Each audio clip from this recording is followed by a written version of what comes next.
child embodies our ultimate vision, that every Filipino learner will realize their full potential and ultimately reach their biggest dreams, no matter how high, no matter how hard, through quality education.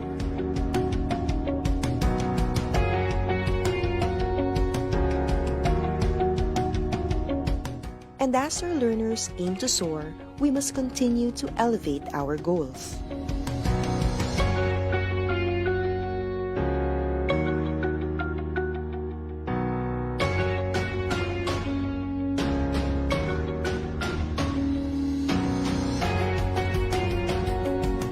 Rising, the kite is our emblem of aspiration to deliver the brand of quality in Philippine basic education. The quadrants of the soaring kite symbolize the key reform areas in forwarding this cause, as we embark on this aggressive reform to yield upskilled teachers, well-developed curriculum, improved learning environment, and responsive multi-stakeholder cooperation. Using the colors of our flag, the logo symbolizes our unity and serves as a reminder that it takes a nation to educate a child. Together, we as a nation will have to move forward and gain more momentum so that our vision of quality basic education for all shall take flight.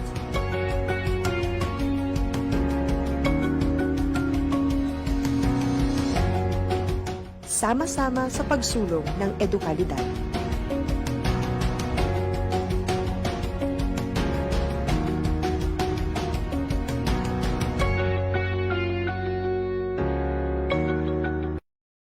Well, hello, Mrs. Morgan. Remember how hard it was to get your students' attention?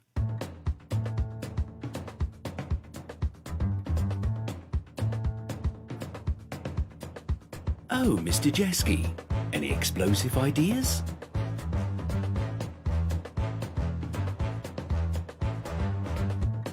And you, Mr. Fisher, the world keeps turning, right?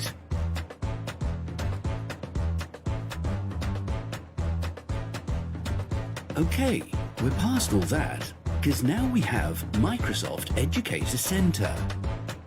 Trainings, courses, webinars, programs, badges, points, certificates. Join now and get yourself ready for the new school year. Teach your best.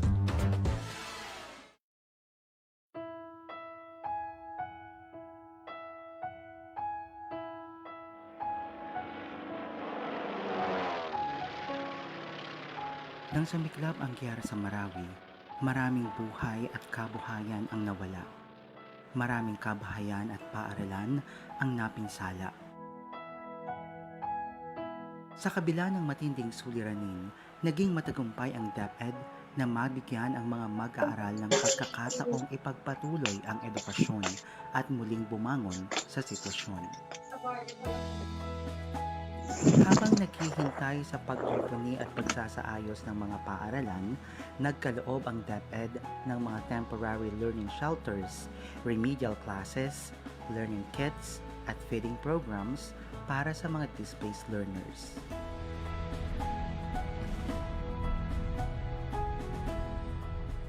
Nabigla ang lahat sa pag-alboruto ng Bulkang Taal. Libo-libong pamilya, kabilang ang mga guro at mag-aaral, ang nawalan ng tirahan at mga ari-arian.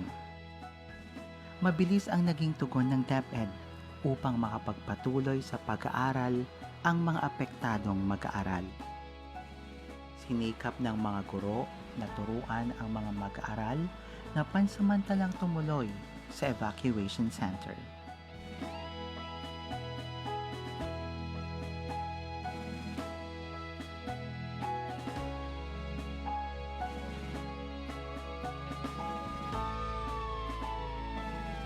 Tumama sa bansa ang COVID-19 pandemic, dahilan upang maantala ang normal na daloy ng pamumuhay at trabaho sa lahat ng sektor, kabilang na ang kagawaran ng edukasyon.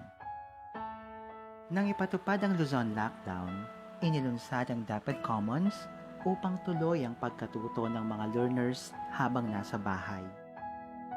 Sa kabila ng mabigat na hamon sa ilalim ng new normal, patuloy na nagpunyagi ang DepEd upang maghanap at maghatid ng mga alternatibong pamamaraan upang magpatuloy ang edukasyon sa pinakaligtas at pinakaangkop na paraan. Sa ilalim ng Learning Continuity Plan, layunin ng DepEd na magpatuloy ang edukasyon nang hindi nakokompromiso ang kapakanan at kalusugan ng mga guro at mag-aaral.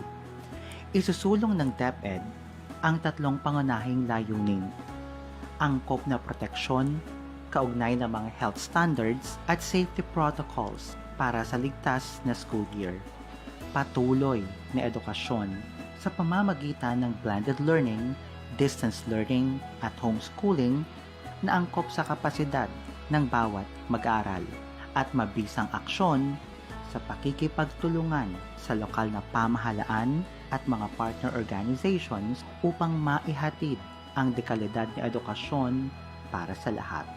Bawat DepEd Division ay bumuo rin ng sarili nilang Learning Continuity Plan upang gabayan ang mga guro, mga magulang at mga mag-aaral sa bagong pamamaraan ng pag-aaral gamit ang online, modular at TV and radio-based instructions.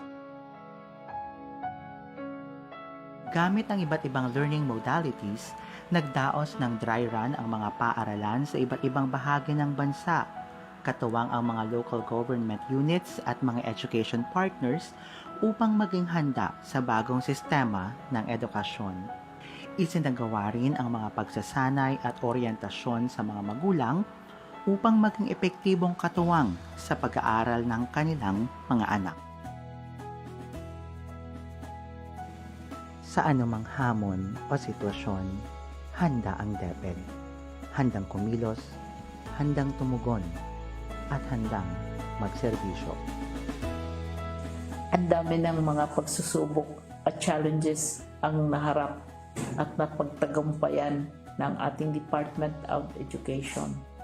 Tuwing may pagsusubok, priority palagi natin ang ating learners at ang ating mga teachers sa tulong ng parents at saka partners at ang buong bansa.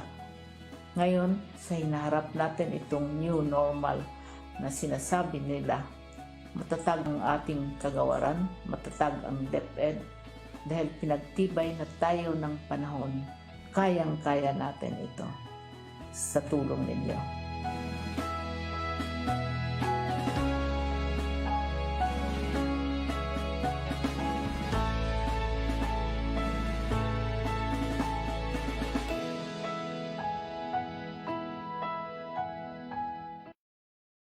G'day everyone, I'm Mark.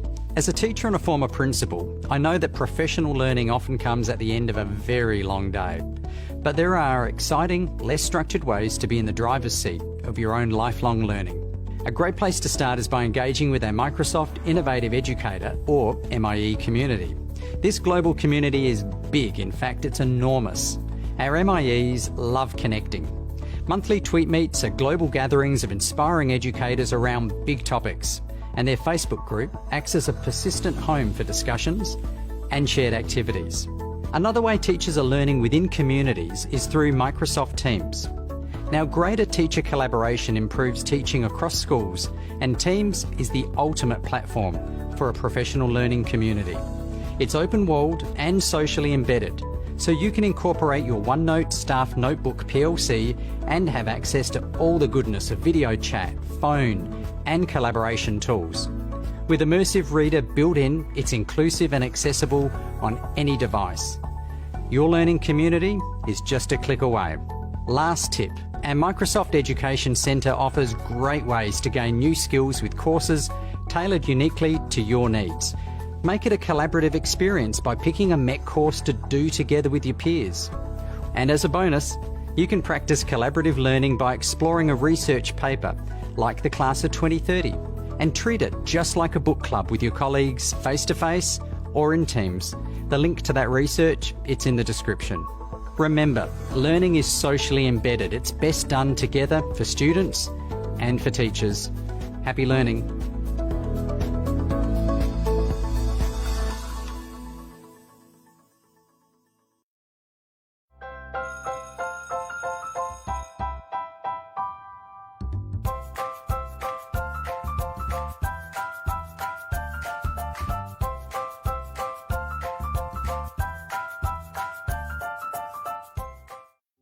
2020 brought new beginnings for the Department of Education. Ready to pivot towards attaining quality education, DepEd was hopeful of the challenges ahead of it. But as DepEd continued to work on its commitment, the world suddenly faced a steeper dilemma. Around the globe, countries like the Philippines had to shift their priorities to respond to a public health crisis brought by COVID-19. Schools had to be closed, activities had to be halted, graduation ceremonies had to be canceled, as people were urged to stay at home. A new normal dawned upon us.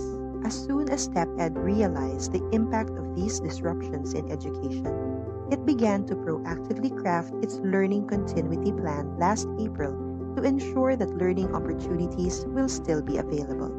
Consulting with partners and advisors through the Education Forum, as well as legislators, teachers, parents, learners, and the general public, DepEd made sure its LCP encompasses the concerns of the whole education sector in responding to the crisis. Its topmost priority being the protection of the health, safety, and well-being of learners, teachers, and personnel.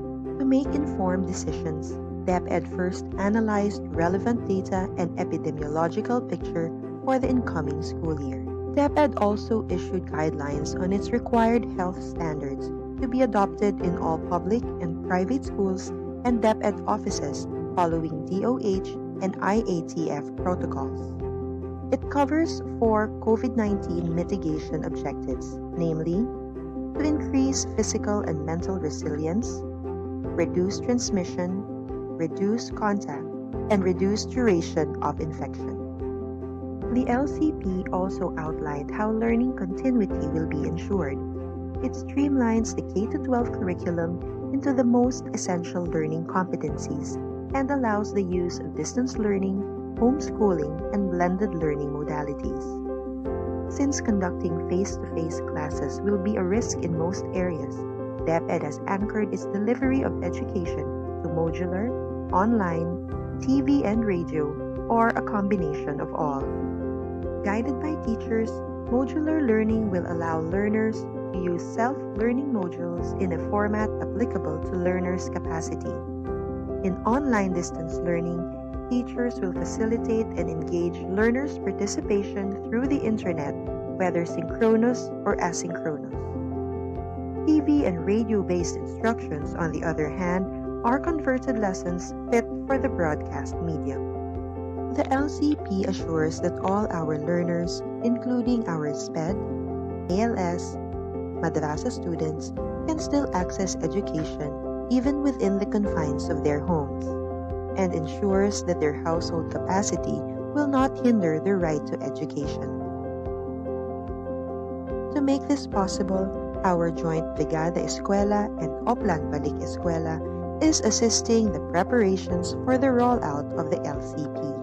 On May 8, the LCP was approved by the IATF. The President also gave it his full support and expressed his commitment to meeting the financial demands of its execution.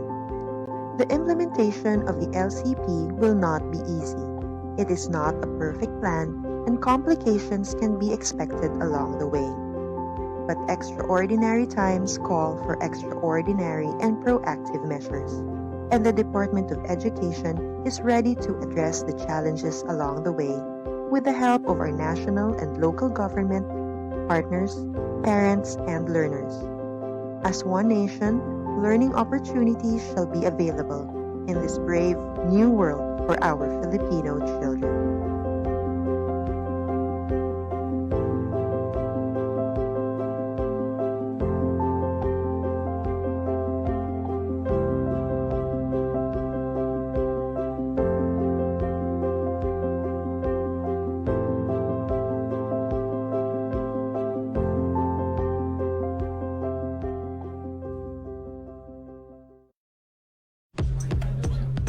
When you need the focus to be on you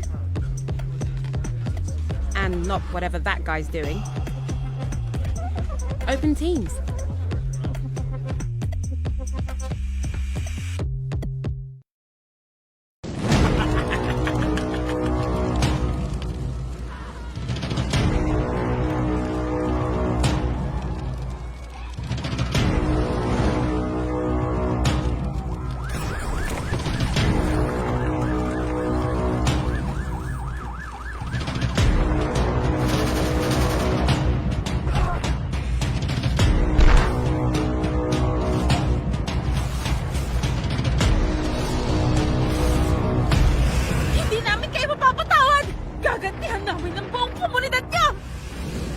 bilisan mo! Tutal nawasak na naman namin ang lahat ng ari-arian nyo!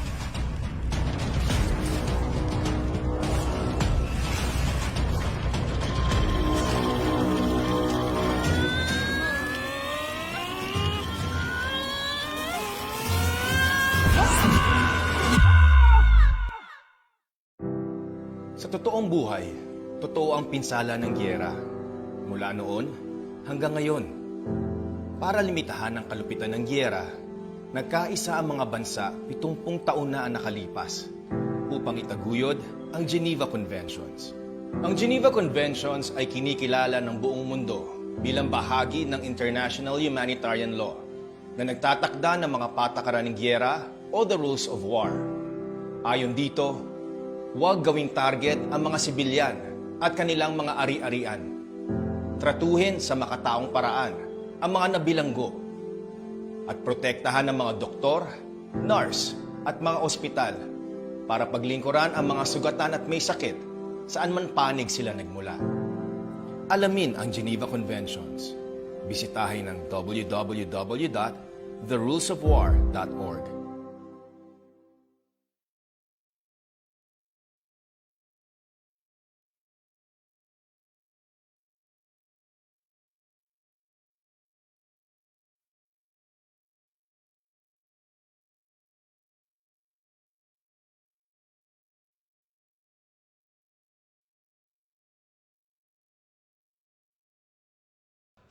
Hi guys! So I just came from a meeting and I was just told that I would be leading this fundraising concert for International Students Day. And I have to present the plan to the school board next week. Okay, I'm going to need some help. Let me create a team space and invite my dream team. Sia, she knows all about the budgeting and stuff. Ivan, he knows all the kids from the performing arts group. Aisha, she worked on getting sponsorship last year. And Sam, because he's so cute. Let me lay out all tasks in Planner and kick things off. So, I'm almost done with my event concept and inspiration board. I just need Ivan to do some final tweaks and plug in the repertoire. Budget from Sia? Check. Sponsorship plan? Check. Done! Whew! When you start using Microsoft Teams, teamwork really does become easier. So now I'm heading over to present the plan to the school board. Wish me luck!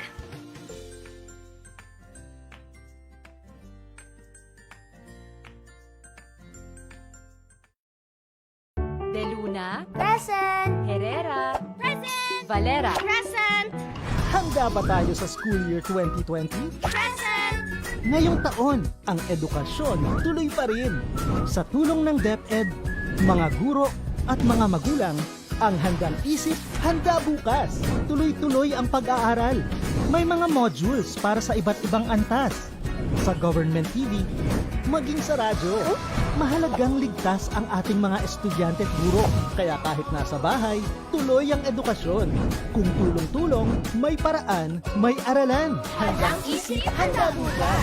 Bisitahin ang DepEd Philippines sa Facebook at ang deped.gov.ph.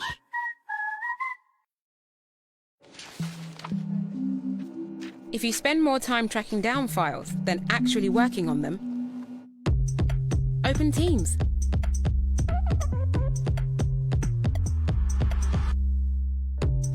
The COVID-19 pandemic has brought unprecedented changes to our usual ways of living. But the Department of Education remains unfazed by these challenges to fulfill the mission of Sulong Edukalidad, the rallying call for national effort to deliver quality basic education to all Filipinos, which involve aggressive reforms in the 4 key areas: the K-12 curriculum review and update, improving the learning environment, teachers upskilling and reskilling, and engagement of stakeholders for support and collaboration to move forward together as we prepare the education system for the future. The call for Sulong Edukalidad will continue, and we have built the framework of the basic education Education Learning Continuity Plan, or the BELCP, to put the needs of the learners at top priority. DepEd's BELCP is the major response and commitment to protect the health, safety, and well-being of learners, teachers, and personnel.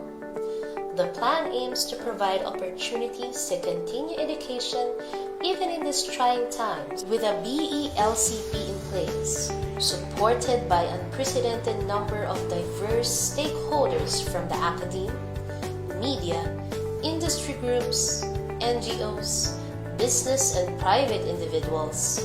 Sulong Edukalidad will be able to sustain the aims in its reform for quality basic education. In our journey towards quality education, we have established the 4 pillars of aggressive reforms from the start, and we have been continuing to progress in these pillars. In improving the learning environment, we took action in the construction and rehabilitation of school buildings, ensured the availability of learning materials and equipment, and prioritized our last mile schools.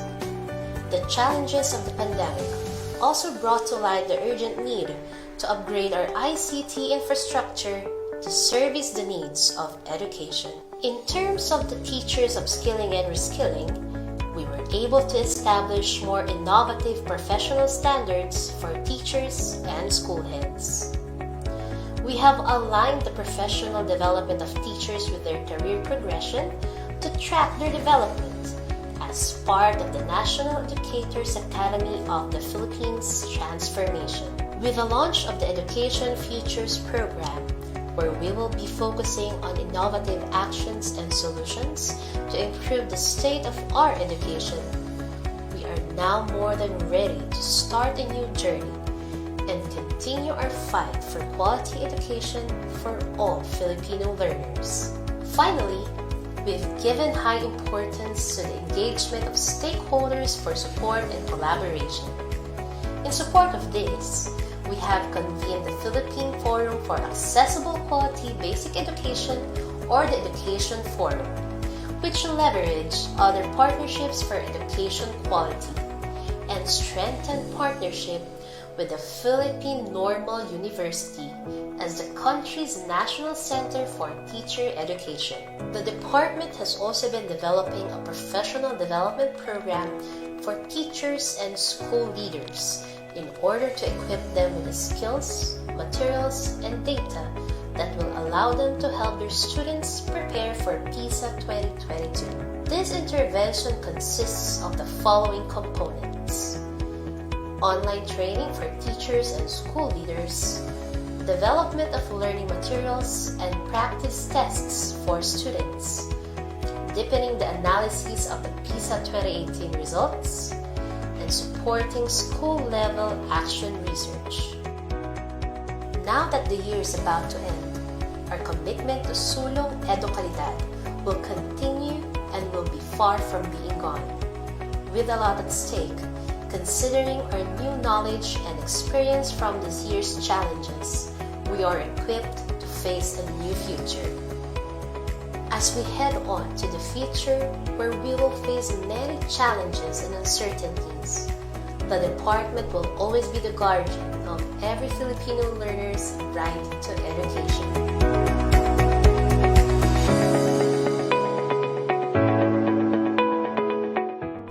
Sino ba ang hindi naapektuhan? Sino ba ang hindi nag-alala? Sino ba ang hindi nalito? Lahat tayo ay naapektuhan. Lahat tayo ay nag-aalala. Lahat tayo ay nalito. Dahil binago ng pandemyang dulot ng COVID-19 ang paraan ng pamumuhay ng lahat ng mga Pilipino saan mang sektor ka nabibilang. Tumigil ang panandalian ang ating mga nakagawian. Tumigil ang lahat ng uri ng transaksyon. Tumigil ang lahat ng operasyon ng mga paaralan. Nakalilito. Nakakaba. Paano na ang kinabukasan ng mga kabataan? Paano na tayo sa hinaharap?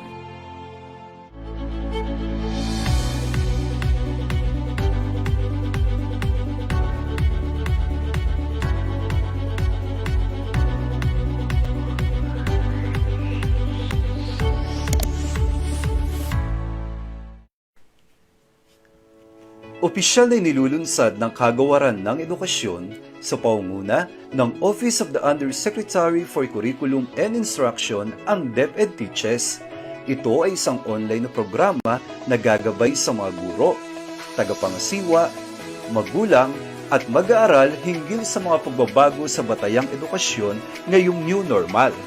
Ang DepEd Teaches ay angkla sa sulong edukalidad na nakatuon sa 4 na pangunahing pangangailangan ng mapunyaging reforma tungo sa makalidad na pagtuturo at pagkatuto. Una, pagre-review at pagsasapanahon ng kurikulum ng K-12.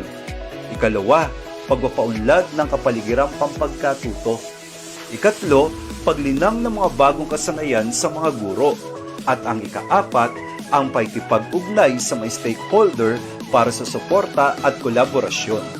Sa pamamagitan ng virtual learning platform, ang DepEd Teaches ang magsisilbing bukas na komunidad ng pagsasanay na titipon sa mga guro, tagapamunong pang-edukasyon at sa sinumang may pagnanais sa pagtataguyod ng kalidad na edukasyon sa bansa at sa pagtagumpay ng bawat Pilipinong mag-aaral.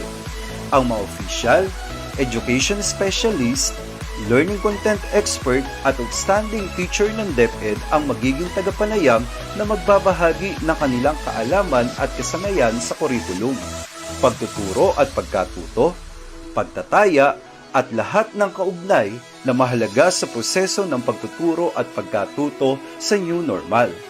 Bilang mga frontliner ng classroom, inaasahang magiging aktibo ang mga guro sa programang ito. Ang mga tema at paksa ay angkop sa kanilang pangangailangan at konteksto sa pamamagitan ng accessible na platform, ang social media. Sumali na sa OUCI family sa DepEd Teaches kung sama-sama mapahuhusay pa ang mga guro, kung sama-sama higit na malilinang natin ang mga mag-aaral.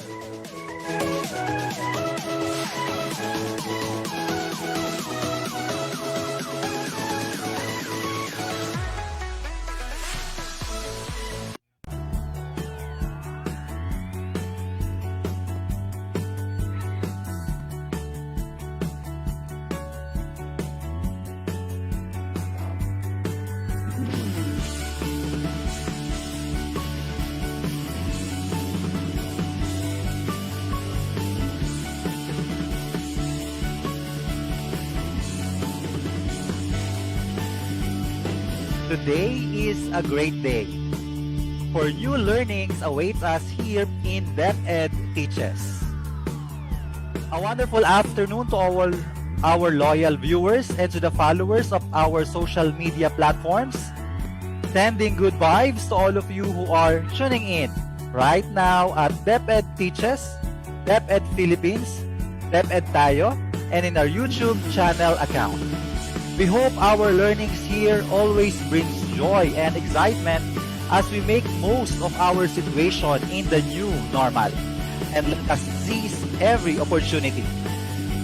And so if you have not followed our Facebook page yet, please visit our Facebook page, DepEd Teaches, so you will be updated, and don't forget to share DepEd Teaches to all your friends. Good afternoon, Ma'am Ana. How do you think about our topic today, and what is your idea on this last entry under the theme Assessment and Reporting? Right, so wishing the best for the day ahead to everyone. A pleasant afternoon to all. Good afternoon, Sir July. So today we will talk about metacognitive strategies. And I just want to share a very short folk wisdom that I read, which I think is related, or it reminds me about metacognition. So I'm not sure if you will find this amusing. So here goes the story, Sir July. One day, there was a neighbor who inquired Maria. The neighbor asked, "Why do you always answer a question with another question?" Can you guess the answer of Maria, Sir July? I would like to hear what Maria replied, Ma'am Ana. So let me just repeat it. So the neighbor asked Maria, "Why do you always answer a question with another question?" And guess what Maria replied? Do I? So, in this anecdote, it reminds me about metacognition because I associate it with self-awareness, one's thinking process and thinking about thinking, which is quite complex as it may seem. But if we teach the right strategies, which is our goal today, it's not impossible that we acquire metacognition that allows us to better understand our cognitive performance. What do you think about my story, Sir July? Actually, I didn't see that coming, but I like the story. The person loves asking questions, but she seems oblivious that she does it all the time. Even when she is being asked, her response would be in a form of another question. So I get your point of awareness, Ma'am Ana, and I guess every person must develop that ability to understand his or her own thought processes, and this is where metacognition comes into play. To add fun and extend our storytelling, I also have a story to share. So I will use the same character, Maria. So the story goes like this. Once someone asked Maria, how one can attain wisdom? Then Maria replied, always listen attentively to what the wise and learned men tell you.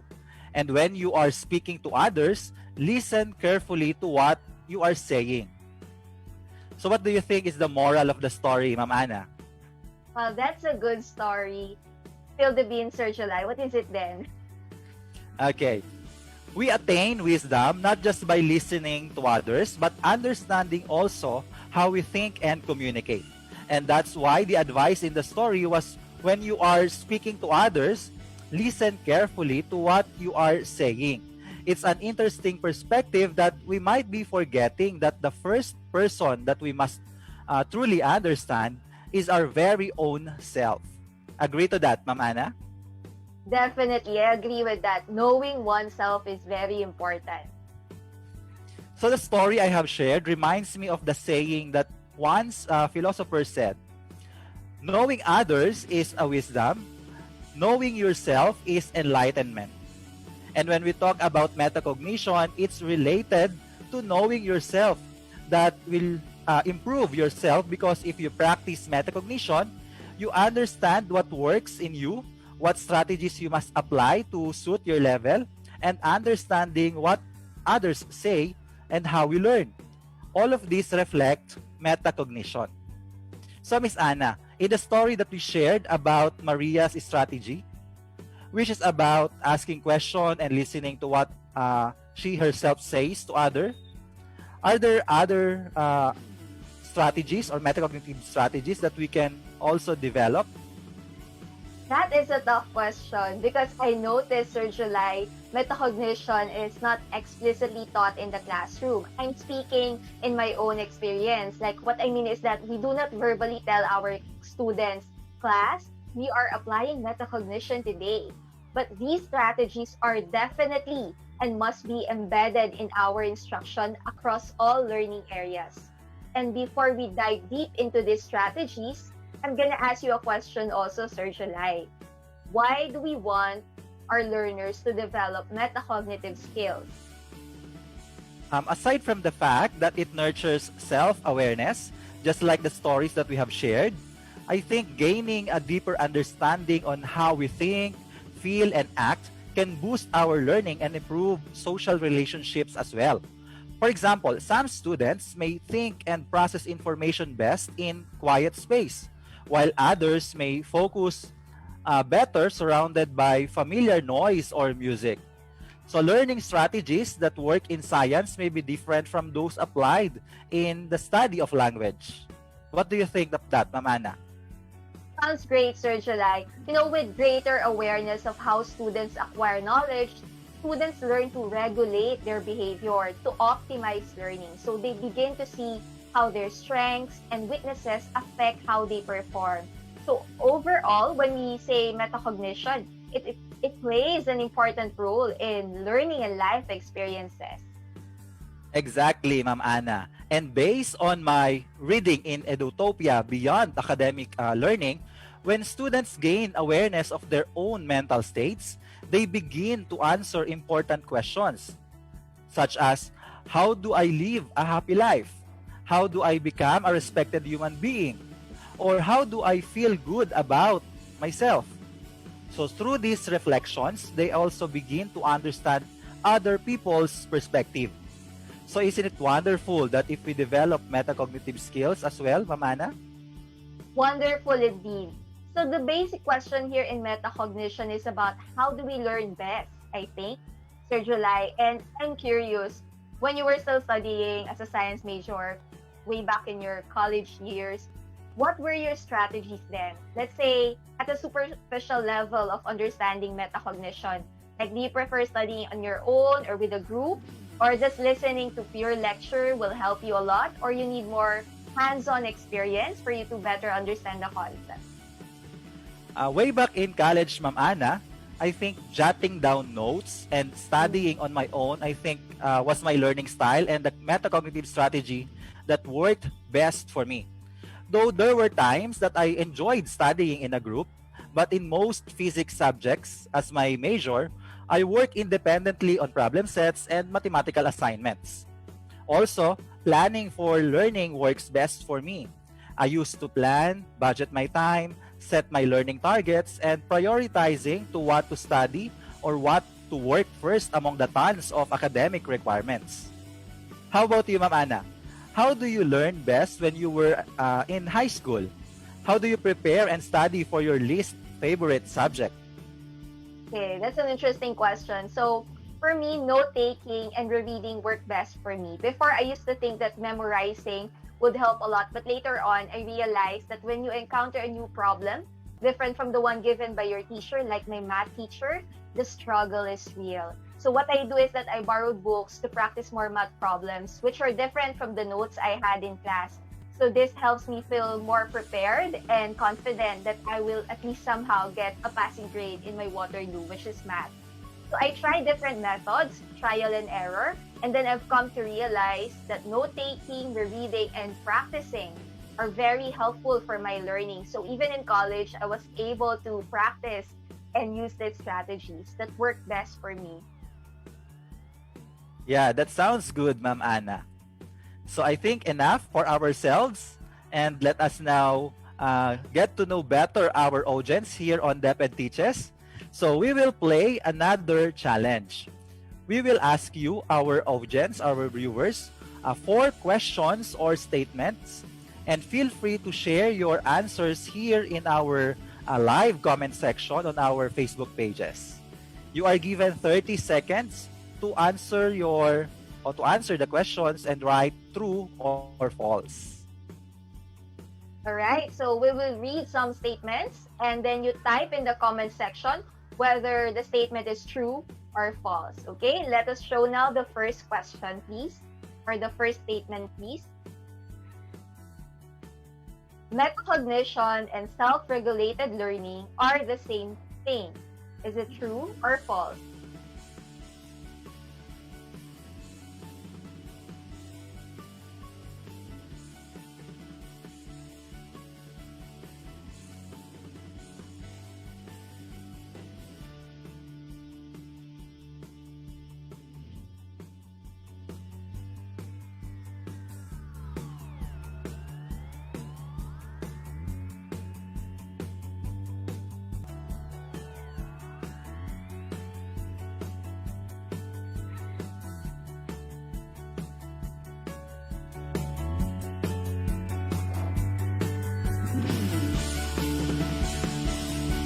Alright, so let us now show the answer. So metacognition and self-regulated learning are the same thing. That is false. Because metacognition is only part of self-regulated learning. You know, when we talk about self-regulation, it refers to monitoring and controlling all aspects of human functioning, including our behavior, emotions, and thoughts. While metacognition concerns the monitoring and control of cognition, including our mental activities like learning, remembering, and using knowledge. Okay? So for the next statement, Sir July. Okay, so for our second statement or second question, let us show them now. So again, tell us if it's true or false in the comment section of our FB Live streaming page. So the statement is this: metacognition is applicable to all subjects. Again, metacognition is applicable to all subjects.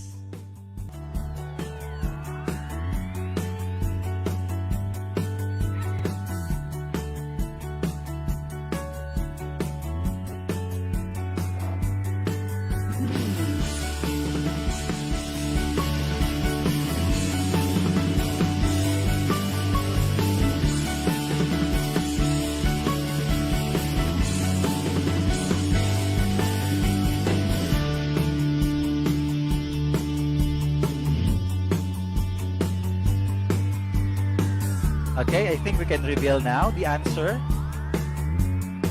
So the answer here is true, that metacognitive skills can be developed in all subjects, whether they are practical or academic, as well as across the grade levels. Okay, there are some methods that may be appropriate in certain subjects, but there are many ways of developing metacognition, including modeling, self-questioning, and selecting the best revision strategies. All right, so for the third statement, let's show them now the question. So please write true or false in the comment section. Metacognition is a general skill that should be taught separately from subject knowledge. Again, metacognition is a general skill that should be taught separately from subject knowledge. Is it true or false?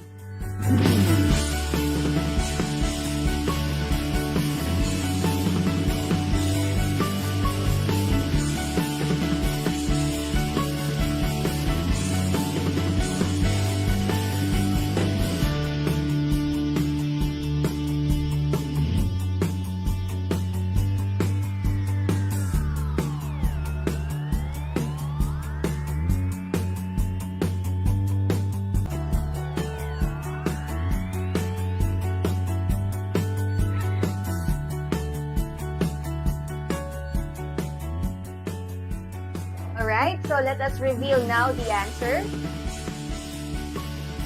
So the answer is false. Metacognition is specific to the task and subject and stronger where learners have a strong grounding in subject knowledge. You know, this is perhaps the most common misconception about metacognition. The clue is in the word itself. Without cognition, there is no metacognition. Therefore, teaching and practicing metacognitive strategies must be done alongside subject content. Okay, so let's now proceed with the last question or statement. Let us show them now. Tell us again if it's true or false in the comment section of our FB Live streaming page. So the statement is this: both young and old can develop metacognition. Again, both young and old can develop metacognition.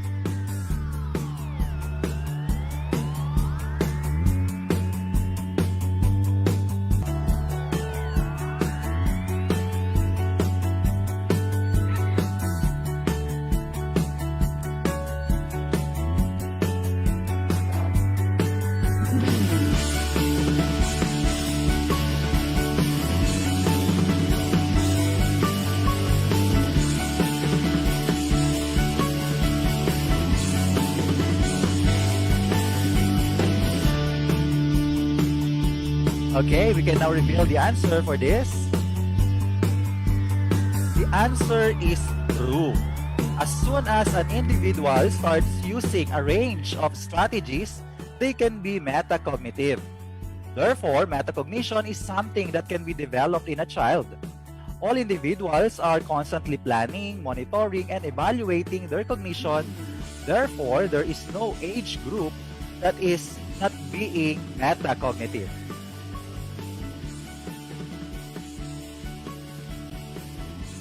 Alright, I think that's a good mental exercise.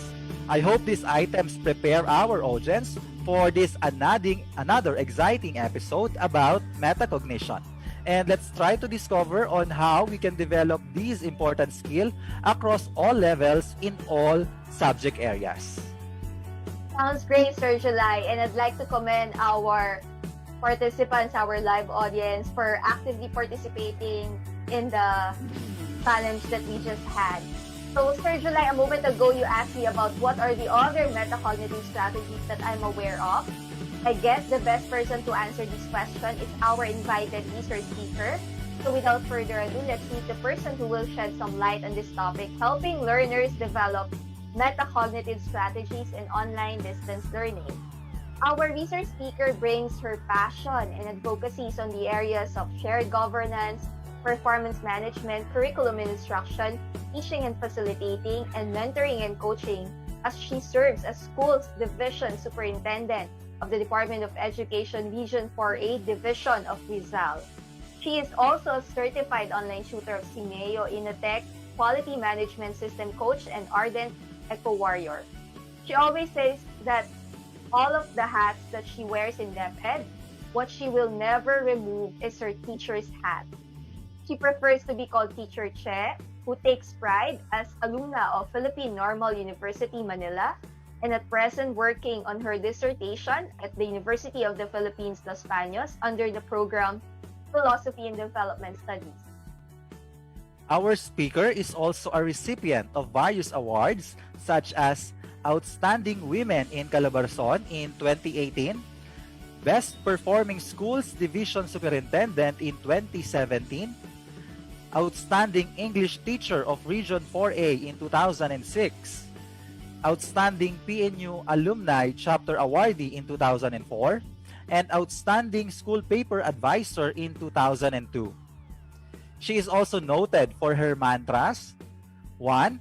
Maglingkod ng walang kapaguran. Also, rumispeto ng walang paghusga. And lastly, magmahal ng parang walang bukas. So to discuss about metacognition, nurturing self-awareness for strategic thinking and teaching and learning process in the new normal, friends, our resource speaker is SDS Cherrylou D Repia, fondly called as Teacher Che.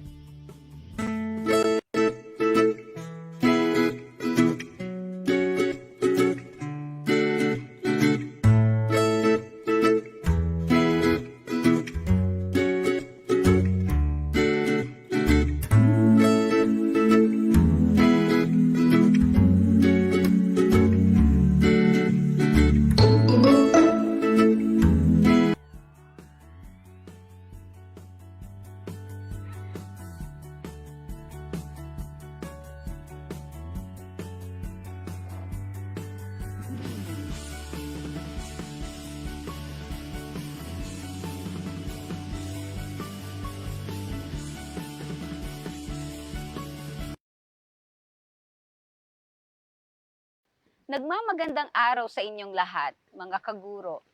Kumusta na kayo sa tila walang deadline na pandemya? Nasanay na ba kayo na araw-araw mag-check ng inyong temperature? At syempre, pakiramdaman ang sarili. At ang pinakamalupit na tanungan ngayon, may panlasa ka ba? O may pangamoy ka ba? Siyempre mga kaguro, kailangan nating tanggapin na talaga namang mahirap magturo ngayon. Sino ba namang hindi nahirapan, di ba? Pero sabi nga ng lola ko, at alam ko, sinabi din yan ng lola nyo, kapag gusto, maraming paraan. At ngayon, pag-uusapan natin, paano natin magagawa ng paraan ang pagkatuto ng ating mga bata.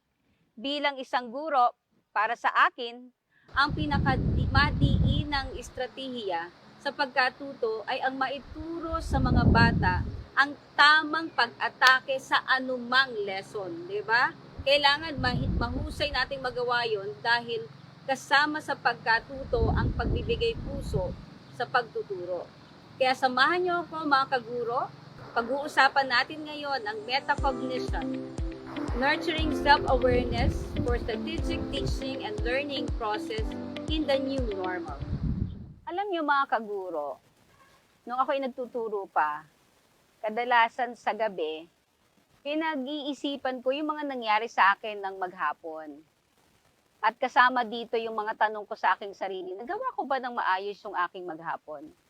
Naging tama ba yung sweldo ko sa aking ginawa sa maghapon? Napakalaking tanong yun para araw para sa akin. At kasama dito yung tinatanong ko rin sarili ko, may na-offend ba ako? Kasi sa totoo lang, nung teacher ako, medyo may kamalditahan po akong taglay. Kaya tinatanong ko sa sarili ko, meron ba akong na-offend ngayong araw na to? At alam niyo yung ginagawa ko pag na-offend ako? Ang ginagawa ko, padadalan ko ng tanghalian ang co-teacher kung na-offend dahil sa aking medyo straightforward na pagsasalita. Parte yun ng aking reflection process. Mahalaga sa akin yung pagkakaroon ng reflection araw-araw. Kasi palagay ko doon ako humuhusay bilang guro. At doon ako nagiging mas matinong tao. Diba? Mahalaga yan yung mahusay kang guro at matino ka o mabuting tao ka. Tulad ngayon, napapaisip ako kung paano nga ba natin unang pinaghandaan ang pagbubukas ng klase noong October 5, 2020. That time, SDO Rizal gave birth to 4x4 and 5x5 approaches using Cabral formula. Alam natin na hindi naging madali yon. Pero ano nga ba yung 4x4 at 5x5? 4 subjects per month sa kada quarter. At 5 subjects per month sa kada quarter para sa senior high school. Yung 4x4 para naman yung sa kindergarten at up to grade 10. Kaya hindi naman yun napakahirap gawin dahil naging maayos ang pakipag-usap natin sa mga guro at ganoon din sa mga magulang tungkol dito. At dahil dito, naging masaya ang pag-aaral ng mga bata sa bahay, lalo na nung first and second quarter na lahat ay nag-a-adjust. Pero syempre, hindi tayo hihinto na patuloy na maghanap ng iba pang paraan, katulad ng ginawa natin sa 4-4 and the 5x5 approach. Kung paano higit mapapagaan natin ang pag-aaral ng mga bata sa kanilang mga tahanan. Hanggang sa na-realize ko na ang kahalagahan at kaakmaan sa panahon ngayon ng metacognition para sa mga bata at guro. Kaya ang tanong, how will metacognition improve the learning process of the students, especially during this pandemic? Ang metacognition ay nakabatay sa mga theory on cognitive psychology at principles on constructivism in learning. Ano naman ang sinasabi ng mga theories at principles na ito? Kung maalala nyo si Jean Piaget na siyang paunang nag-aral tungkol sa cognition, ay nakabuo ng cognitive development theory.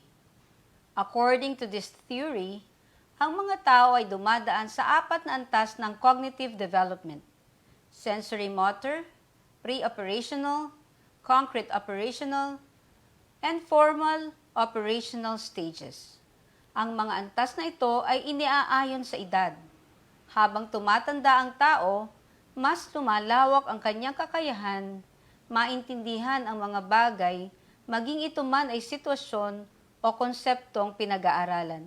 Ika nga, maturity goes with age. Piaget believed that children take an active role in the learning process, acting much like little scientists as they perform experiments, make observations, and learn about the world. Halimbawa, ang competency na use suitable expressions in appropriate situations, katulad ng thank you at I am sorry, para sa English subject, mas madaling makuha ng bata kung kailan sinasabi ang thank you at I'm sorry, kung ito ay naririnig niyang ginagamit ng mga taong nasa paligid niya. Sabi ni Richard Anderson, proponent ng schema theory, ang cognitive o mental na aspeto ng bawat tao ay binubuo ng schema. Ang schema ay knowledge bank o experiences bank ng tao. It is similar to files stored in a computer. Bawat concept na natutunan ng bata sa bawat subject area o sa mga karanasan ay may kanya-kanyang folder na nakalagak sa kanyang isipan.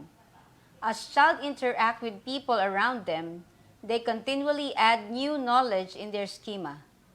Minsan, sa isip ng bata, nasasabi na meron palang salitang thank you at I am sorry na pwedeng sabihin kung gustong magpasalamat sa tao dahil sa magandang bagay na nagawa nito. Ang I'm sorry naman ang dapat sabihin sa taong nasaktan dahil sa di magandang nagawa. Schema can be developed further by building upon existing knowledge or accommodation and adapt previously held ideas to accommodate new information or equilibration. Thirdly, Lev Vygotsky, another psychologist, supported Piaget's philosophy with his social constructivism theory. Malinaw na nabanggit ni Lev Vygotsky sa teorya niyang ito na ang bata ay magkakaroon ng makabuluhang pagkatuto sa tulong ng mga taong nakapaligid sa kanya sa pamamagitan ng interaksyon. Ang isang individual ay sangkot sa konteksto ng socio-cultural na pinapahalagahan ang pakikipagtulungan at pakikipag-ugnayan. Ano-ano ba ang mga estratehiya sa paglinang ng metacognition? Para sa talakayang ito, hayaan niyong bigyan ko kayo ng 6 na halimbawa ng mga strategies na ito. Una dito ay pre-test. Paano nga ba malalaman ng isang guro kung alin sa aralin ang alam na ng bata at hindi pa? Maaring bigyan ang mga mag-aaral ng mga pre-test. Nakikilala sa kung ano ang hindi nila naiintindihan. Sa pamamagitan nito, ang pagkilala sa kakulangan ng pag-unawa ay magiging isang mahalagang bahagi ng pagbuo ng self-awareness. Bilang isang guro, mahalaga na naintindihan natin kung saan magsisimula ang isang bata. Katulad lang ng kahit anong pagtuturo ng kahit anong laro halimbawa.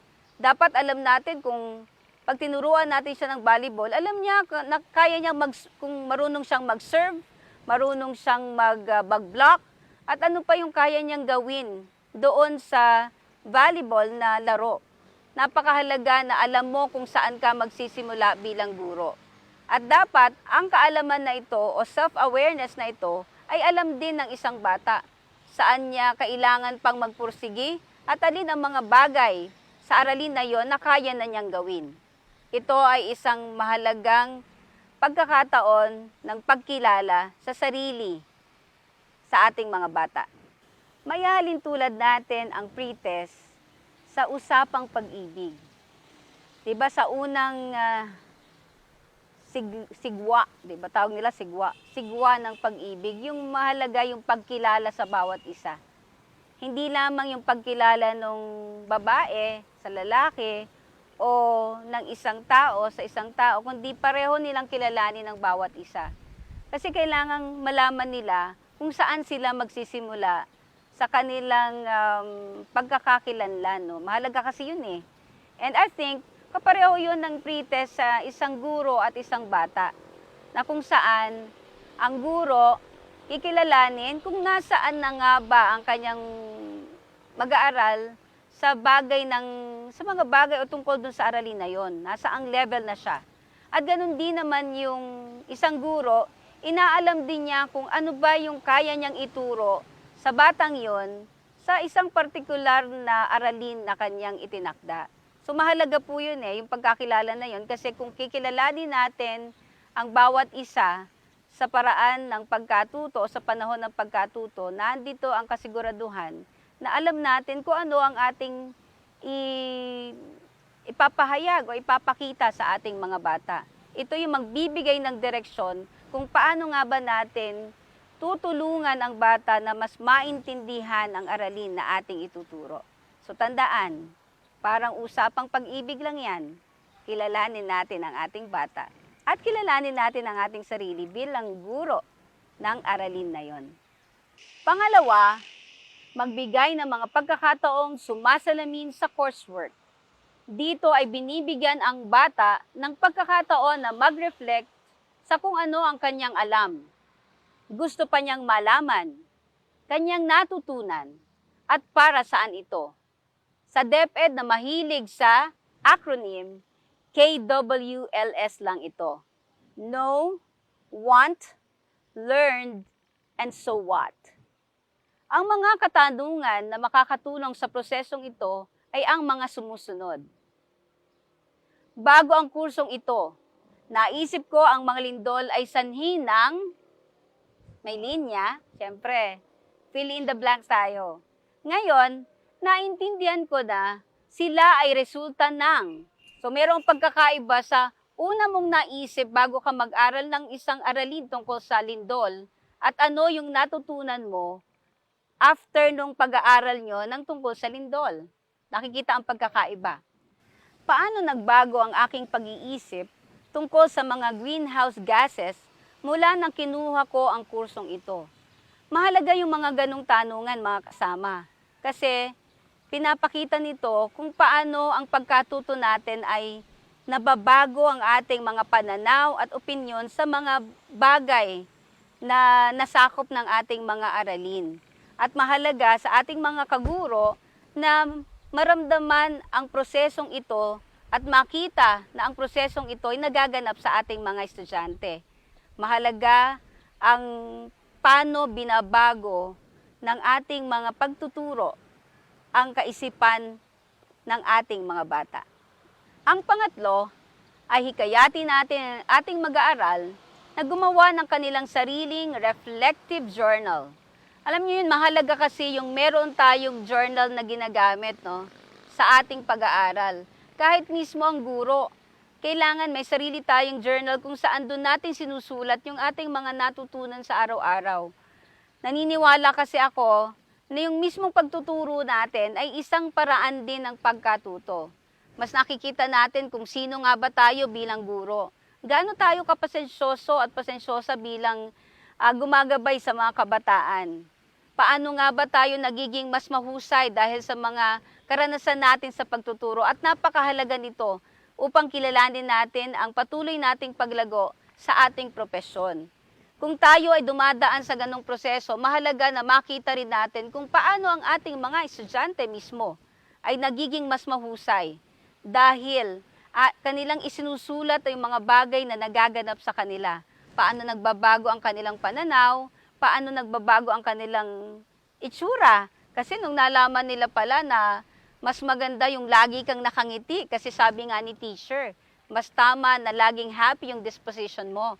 So nagbabago rin yung kanyang itsura. Mas magandang isulat yan ng mga bata kung paano nagbago ang kanyang itsura, paano nagbago ang kanyang pananaw, paano naging mas positibo ang pagtingin niya sa mundo at sa paligid na kanyang ginagalawan. Ito ay isang mahalagang pangyayari sa pagkatuto dahil dito nakikita natin kung paano tayo lumalago habang tayo'y nag-aaral. Hikayatin natin ang malikhaing pagpapahayag sa pamamagitan ng anumang format ng journal na pinakamuhusay para sa ating mga mag-aaral. Pwede na dito yung mga isulat sa isang simpleng notebook, isulat 'yon. Pwede ring mag-vlog, 'di ba? Magsulat sila tapos ilagay nila sa isang online platform. Pwede din sa wiki spaces. Pwede rin naman na mala-diary. Yan yata yung mga eksena namin, yung mga kabatchmate ko dito, eksenahan natin yan, mga diary, 'di ba? Pwede ring mga hindi diary talaga, kundi mga listahan ng mga bagay na gusto mong matandaan mo at posibleng i-share mo yun balang araw. At ang ginagawa ko ngayon, alam niyo naman ako ay vlogger, pero hindi po ako nag-YouTube channel kasi matrabaho. Ang ginagamit ko ay live lang po, FB live lang sa aking page. At ito isang paraan ko kung saan gusto ko ring ma-document yung mga bagay na natututunan ko sa buhay, sa aking pamumuno, sa aking buhay pag-ibig na talaga namang power na power. At syempre sa buhay ko bilang anak ng Panginoon. So lahat yan gusto kong maibahagi sa aking mga kapwa. At doon ko nakikita talaga na mismong ako, na isa rin naman na kasama nyo sa pagtataguyod ng edukasyon, nakikita ko din yung progress ng aking mga pinapaniwalaan, ng aking mga pananaw, at syempre ng sarili kong disposisyon bilang tao, bilang babae, at bilang lingkod bayan. At mahalaga ito.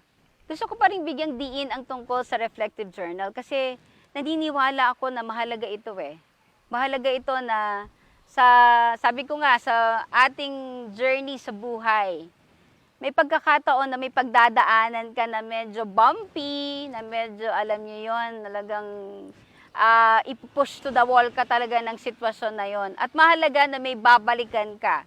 Yun man ay isang diary type, o yun man ay isang blog or blog mo noon na pwede mong balikan. Mahalaga na meron kang paghuhugutan. Sa kahit anong journey, napakahalaga na pagka tumawag ng bring me, meron kang ibibring me. Kasi pag wala kang ganong sinuksok sa iyong reflective journal, pag dumadating na ang mga, alam mo yun na, matindihang sitwasyon sa buhay, baka wala kang hugutin. So, kailangan talaga ilista natin lahat ng ating mga natututunan. At ano-ano mga sample ng pwede nating ilagay sa ating reflective journal? First is, ano ang pinakamadaling aralin na malalaman ko sa linggong ito? Bakit? No? Ano ang pinaka mapanghamon na aralin para sa akin at bakit? No? Connect mo yan sa buhay mo para maging mapanghamon talaga. Ano ang mga diskarte sa pag-aaral ang maaari kong magamit upang maging handa ako sa aking pagsusulit? O, di ba? Mahalaga to mga bata at syempre sa mga teachers, sa mga kaguro kong nandito nanonood sa akin. Mahalaga na ma-emphasize natin to sa mga bata para meron silang armas. Lalo na sa pagdating na kailangan na po nating ma-assess kung ano bang natutunan nila. Ang susunod po ay anong mga diskarte para sa paghahanda sa pagsusulit. Ang hindi ko magagamit ng maayos. Ano ang iba ko pang dapat gawin sa susunod? Kumbaga, ano yung mga ways forward mo? Ano yung gagawin mo? Paano mo mai-improve ang sarili mo? At paano mo maihanda sa isang mabigate na pagsusulit? Ano ang mga kaugalian sa pag-aaral ang pinakaangkop na para sa akin at paano? Halimbawa, dapat aware tayo. Saan ba tayo mas madaling matuto? May music? Walang music? O yung tahimik lang talaga, ako lang mag-isa? O dapat nasa salas, nagkakagulo sila habang ako'y nag-aaral? Anong klase kang mag-aaral? At anong klase tayong mag-aaral, mga kasamang guro?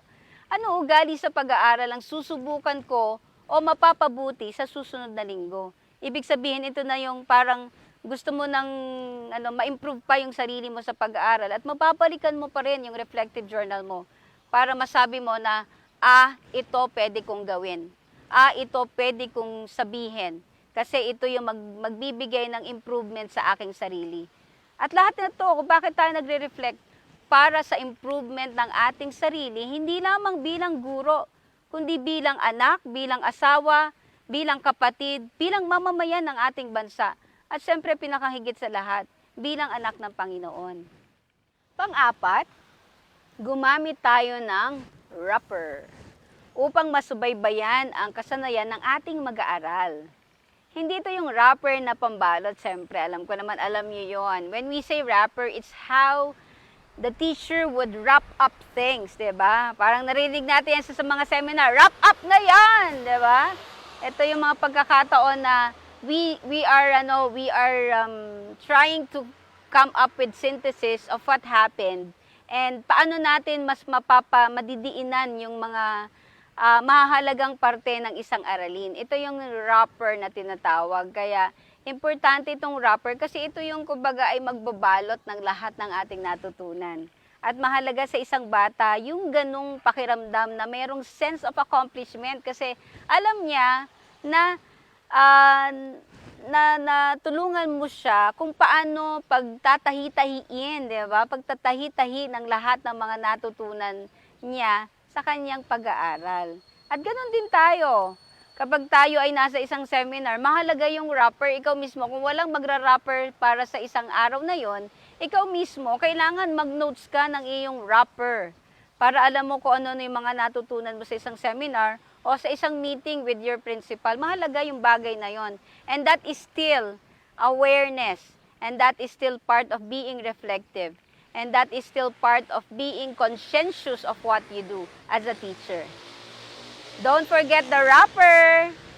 Panglima, sa pagbibigay ng exam, mas expose natin ang ating mga mag-aaral sa mga open-ended type of questions or mga essay type na mga pagsusulit kaysa sa mga multiple choice type of exams. Gaya katulad ngayon po sa ating pagtuturo ngayong panahon ng pandemya, wala naman tayong paper and pen tests. So, Mahalaga na pagbibigyan natin sila ng mga activity sheets or learner's packets, meron tayong ibibigay na mga tanong na kung saan sasagutin nila yon ayon sa pagkaunawa nila sa kanilang mga modules or mga activity na binigay natin sa kanila. Mahalaga kasi itong mga tanong na ito kasi hindi ito nakakahon sa kung ano yung mga nakalagay sa A, B, C, and D options. Kung hindi, ito yung mga mismong pagkaunawa nila doon sa aralin na tinatalakay ng mga modules na kanilang binasa at pinag-aralan. Mahalaga ito na bigyan natin ng mas malawak na options ang ating mga estudyante na sumagot ayon sa kanilang pag-unawa.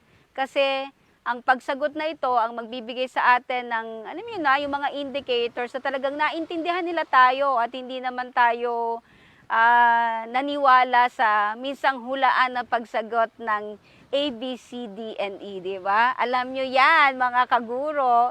Medyo ang hirap din talaga ang sitwasyon natin. May mga panahong ang mga bata ay sa paper and pen test, medyo naisahan tayo. Minsan nanguhula. Pero ang mahalaga dito sa open-ended type of test, nagbibigay tayo ng ibang paraan para masukat natin yung pagkatuto ng mga bata. At ito ay isang bagay na dapat nating bigyan ng emphasis sa ating pagtuturo. Tandaan, open-ended, no to multiple choice muna habang may pandemya. Panghuli, mahalaga na gabayan natin ang mga bata sa kanilang reflexive thinking. As teachers, we need to provide authentic activities that will provide them opportunities to think about their opinions and perceptions about certain issues. Mahalaga na tingnan natin kung paano nagkakaiba-iba ang opinyon ng mga bata. At even yung opinyon nating mga guro sa iisang issue lamang. Bigyan natin ng halimbawa yung technology in learning, no? Posible may pagkakaiba yung pagtingin natin dito, yung mga bata at mga guro, no? Pero ang mahalaga dito, sa paggabay natin sa kanila na magkaroon ng reflexive thinking. At tayo din, bilang guro, kailangan natin ng reflexive thinking. Kailangan nating maipakita sa mga bata na kung ano ang iyong opinion, ay laging merong pinaguhugutan. Kaya nga, di ba, pag nakakakita tayo ng mga text sa FB, lagi sasabihin natin, #whogoat, di ba? Kasi nga, lahat tayo, may pinanggagalingan kung bakit yun ang ating opinion sa isang particular na issue. At sa mga bata, kailangang maintindihan nila ang bakit o dahilan kung bakit ganun sila mag-isip. Okay? The reason for their thinking. Yun yung sinasabi natin dito sa reflexive thinking. Kaya mahalaga na bilang mga guro, ating gabayan sila na maging respectful, syempre. Maging magalang sa mga tao. At sabi ko nga lagi dyan, iwasan natin na maging judgmental. Sabi nga sa, Itbulaga? Tama ba Itbulaga? Bawal judgmental. Kasi ang pinakamahalaga dito, maniwala tayo sa bawat opinyon na meron tayong naririnig sa ating kapaligiran. Maniwala na may pinaguhugutan sila dito, maniwala na may katamaan sila ayon sa kanilang paniniwala para maiwasan natin yung judgment sa bawat isa. At syempre sa mga kasama kong guro, alam nyo na yan, tayo din, kailangan nating maging mapanuri din sa mga naririnig at mga nababasa natin. Kailangan sa opinion natin na inihahayag tungkol sa mga issue na to, aware tayo na meron din tayong prinsipyo na tinutungtungan. At mahalaga ito sa reflexive thinking. Hindi lang ng bata, kundi lalo na ng mga gurong tulad natin. Kaya mahalaga sa pakikinig natin sa opinyon ng mga iba't ibang taong nakapaligid sa atin, lagi tayong tutungtong sa mantra na rumispeto ng walang paghusga. At iyan po ang 6 na estratehiya para sa pagpapaunlad ng metacognition o kakayahang maging mapagnilay at mapanuri sa ating pag-aaral, pagtuturo, at pamumuhay. Ang mga ito ay pre-tests, KWLS, reflective journal, wrapper, open-ended type of questions, at reflexive thinking. At inyo nang natutuhan ang mga paraan sa pagpapaunlad ng isipan para sa mas mahusay na pagkatuto ng mga bata at nating lahat. Sana sa pagkatuto natin ng metacognition ay hindi na tayo mabubudol-budol ng fake news. At kung may tanong tayo, ito na ang linyahan natin. I-google mo yan, te. Maraming salamat sa inyong pagsubaybay. Please keep in mind that when teachers cultivate students' abilities to reflect on, monitor, and evaluate their learning strategies, young people become more self-reliant, flexible, and productive. Ako po si Teacher Che. Nagmamahal sa inyong lahat. Kumakalinga 24/7 at masaya, matalino, at mapusong naglilingkod para sa batang Rizalenyo, para sa batang Calabarzon, para sa batang Pilipino, para sa bayan, at syempre, para sa ating Panginoon. God bless everyone at mabuhay ang gurong Pilipino na tunay ang puso para sa paglilingkod.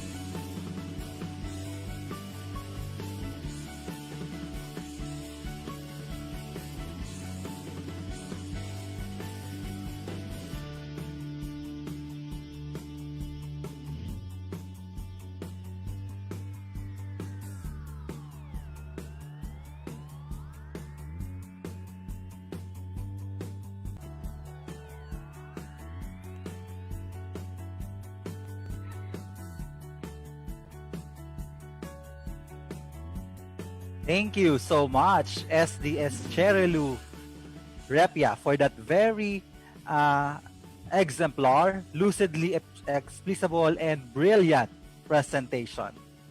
We really hope that our teachers would be more keen on how we can embed metacognition in all our teaching, in our instruction.